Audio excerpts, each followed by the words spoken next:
I want to take this video to talk about goals and how to set them and why they can be so much of a challenge, more than a challenge than social media would like to make us believe. Case in point being, if you look at New Year's resolutions, right? Those things that everybody sets, like going to the gym or starting a big project.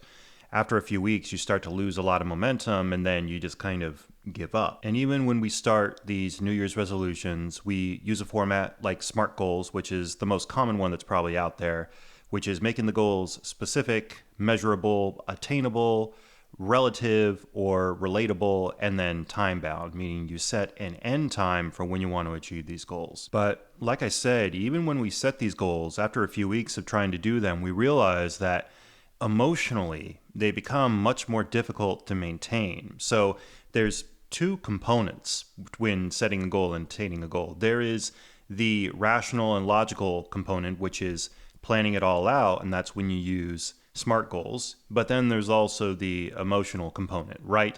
How does it feel to attain these goals? When we start going for these goals, we're really wrapped up in this idea of what it's going to be like attaining that goal and getting that thing that we want to do. But we get blindsided because we don't really realize what that journey is like. We're going to be at the mercy of whatever habits we've already created within ourselves to attain that goal, when in reality, to achieve that goal, we may need to develop some new habits. So if you look at Atomic Habits by James Clear, he identifies the habits that we have are based on a 4-part system, which is the trigger that leads to the cravings, which leads to the response, and then which leads to the reward. When we start going towards a goal, the craving is really that goal itself, that end thing that we really want. But after a few weeks, we almost become really comfortable with that idea inside of our heads. So now the cravings that we go to are the past cravings of our lives, which are going to be watching TV shows, going to the phone, going on social media, and we are really drawn to that when in comparison, we're faced with the discomfort of going down this journey to achieve the goal, whether it be practicing a skill set or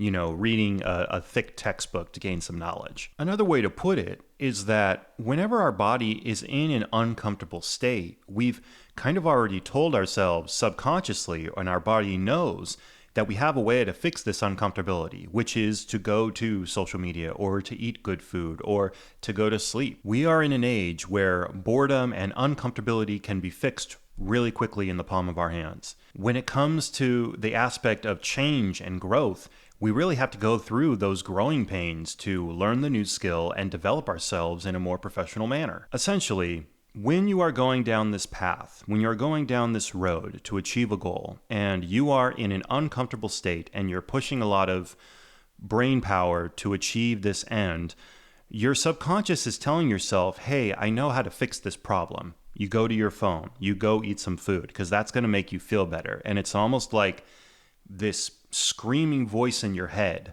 to fix the issue right away and that you don't need to be suffering through this. There's this book that I recently read called The Comfort Crisis, and it talks about how we've kind of reached a point in our lives where a lot of our issues in the past have been solved, mostly because of social media and the phone and, other technological gadgets and apps. But when that happens, even though all of these problems have been solved, our brains are still wired to try to find other problems to focus on. And these could be really trivial and superficial on the shallow level. And that's probably a topic for another video. But point being, we are accustomed to feeling comfortable whenever we're in discomfort. And we have to train ourselves to be okay with being uncomfortable if we are obtaining a goal that we really want to obtain. A commonly talked about solution for this issue is something called the 2-minute rule, which you're really just telling yourself, I'm going to achieve this goal today. I'm going to set some time to do it, but I'm only going to be doing it for 2 minutes. Now, you tell yourself that, and then it helps you rationalize that, well, if I'm only doing it for 2 minutes, I can give myself 2 minutes. I realize it's 10:34 right now. After 2 minutes, it's going to be 10:36, and then I could do whatever it is I want after that. What ends up happening more often than not is once you start doing the activity and 2 minutes have passed, you realize it's so much easier to keep going in that activity because you're so used to it in that moment. And it's much like a snowball effect. You could just keep going in the activity and you can put more energy into it. That's why one of the biggest hurdles is really getting into the routine in the first place every time that you're doing something to set out for this goal. You just have to rationalize with yourself by saying, hey, if I give myself 15 minutes to do this activity, I'm not going to die. I'm not going to break a bone, hopefully, whatever the activity is. And I'm still going to be fine. And my life is still going to be here. And my friends are still going to be here when I come out of the activity. So here are 4 steps that I often do when I'm setting out to achieve a goal that I know is going to be a long-term process. And this tends to keep me going towards the goal more often than not. The first is to realize what your outcome goals are and your process goals are. The outcome goals are obviously the end point. If you're getting from point A to point Z, Z is the outcome goal. That is the finish line.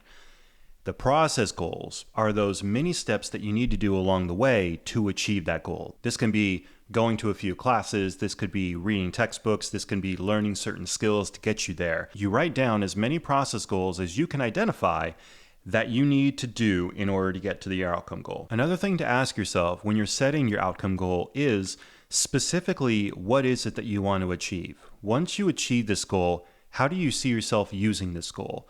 Where do you see yourself using it? Do you see yourself using it with certain people? Once you've attained this goal, how do you imagine your day-to-day life going to be? For example, if you want to get more fit at the gym, so you decide you're going to be going to the gym 4 to 5 days a week to build up some muscle, and then once you reach the outcome goal of getting a nice physique, how do you imagine your day-to-day life going to be? Do you imagine stop going to the gym? Because in reality, if you stop going to the gym, your body is going to lose that physique. You're going to have to keep going to the gym pretty much indefinitely to maintain that body. And by this point, hopefully we realize that most outcome goals that we try to achieve is really going to be a string of process goals for a vast majority of our life. It's essentially us changing a little bit of our identity, even if it's just a fraction of the normal routines that we're going to be doing. We're changing our lifestyle in such a way to put all of these process goals into our day-to-day routine. So we really have to accept that we are modifying our life in a bit of a way, and some things have to change, which leads to the second step. Once you've identified your outcome goal and your process goals, put it on a list, then take a look and see what problems are currently in your way. What problems do you foresee you face when you're achieving all of these process goals? Is it current thoughts that you have? Do you have current fears about doing something to achieve a goal? When you identify these problems, you're essentially creating more process goals for your list of process goals that you've already made. And you're going to write them in there wherever you see fit. And for each of these goals, try to write out the SMART goals with it, right? SMART goals is still a great format, a great logical format to let us know that we want to achieve them at a certain time because it's going to light a fire underneath us to achieve this goal. They're going to ask us to make a reality check to make sure that it's a relatable goal and that it's an actual achievable goal for us. And it's going to be something that we can measure in some way to let us know that we're achieving the goal. The third step is going to be the long and tedious part of scheduling each and every activity that you're going to be doing throughout your day. And this gets to the point that this is going to be a little bit of a lifestyle change. You're going to realize that after a few weeks that this is going to be really hard, and you're going to find yourself dreading some of those days where you're trying to achieve this goal or achieve a process goal, and your body is telling yourself, hey, this is uncomfortable. I know what I should be doing. I should be relaxing. I should be watching TV. And those are going to be the moments that are really going to test you. You're going to be challenging yourself whether you can really convince yourself to achieve this goal or not and to continue with this routine throughout your day. Obviously, there's some process goals that are going to come up as the weeks move on that you realize you won't be able to physically achieve. So you may have to adjust your schedule as needed. And that should be fine and okay because life happens and certain emergencies happen in our lives where we literally have to put these goals aside because something of higher priority in our life is taking precedent. And that should be something that we value and honor in our life. So realize where these goals sit in your life. What comes before these goals? What's more important to these goals in your life? And if those priorities do come up, then give yourself some grace and put these goals aside so you can take care of those life events. And the fourth and final step is realizing when other problems do arise, not the higher values problems that come up in our life, but when we realize that there is a certain fear that comes up when we're trying to achieve a goal, when there is maybe a little bit of depression, when we literally don't feel like having the energy to achieve these goals. We have to really evaluate what is stopping us. Is this something that we need to take to a therapist to process in our life? Or is this something that we can process kind of on our own by talking to a few friends about, or really talking ourselves into doing? If this is a little bit of depression, meaning we just lack the motivation to do something, depression can be thought of as a negative view of the future, a negative view of ourself, or a negative view of the world. And if this is the case, one of the phrases that I have to remind myself all the time is that action will always precede motivation. We cannot rationally expect to be motivated 100% of the time to achieve a goal. And if we don't feel motivated to do something, that is perfectly okay. And it's perfectly okay for us to challenge that lack of motivation to do this process goal. If we're having a lot of these thoughts that are telling us to give up, then we replace it with go-to thoughts. And we can do this by literally writing out all of the give up thoughts that we're getting and counteract those arguments with go-to thoughts. Yes, I may want to give up right now and go watch TV, but I know that I can watch TV in 30 minutes after I give myself 30 minutes of time to achieve this process goal. Give myself 30 minutes to do this, and then I can reward myself at the end. Sometimes it's good to do what we call a cost-benefit analysis, where we not only weigh the pros and cons of doing this activity, but also do the pros and cons of not doing this activity, right? Not only are there benefits to doing this activity, but there are benefits that we can rationalize at this point for not doing this activity. And it's really good to honor that we acknowledge that there are benefits to not doing this activity, such as making ourselves more comfortable, eating good food. And we kind of get this bird's eye view of all this information so that we can really make a rational, educational assessment of whether we should realistically do this process goal or not. And then once we work on this process goal and once we achieve these goals, we need to give ourselves a little bit of credit, whether it making ourselves a credit list or identifying in our journal that we write daily, I achieved this, I achieved that. That way we feel good that we are making progress towards something that we actually want to do. And if we realize that anxiety is something that's holding us back, anxiety is one of the problems, we really have to acknowledge that the anxiety is there. Anxiety is really a perceived threat, and this is either a rational threat or an irrational threat.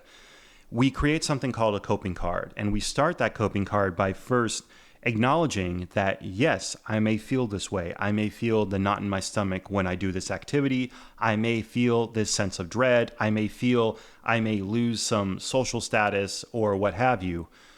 But then the second part of this coping card is to rationalize and counteract this argument that we're creating in our head. I am doing this activity because I want to achieve this outcome goal at the very end. I'm getting from point A to point Z. This is simply 30 minutes of discomfort that I'm putting myself through. I'm not going to die at the very end of this. And at the very end of this process, I'm going to reward myself, or I'm going to pat myself on the back for doing a job well done. And this is really a rinse and repeat process. We have to constantly evaluate these goals and constantly evaluate when problems are coming up and how we're going to address these problems going forward. I hope you found this video helpful. Let me know your comments below if you agree with something, if you disagree with something, and hopefully it helps you achieve the goals that you want to get out of life. Thanks for watching. I'll see you next time.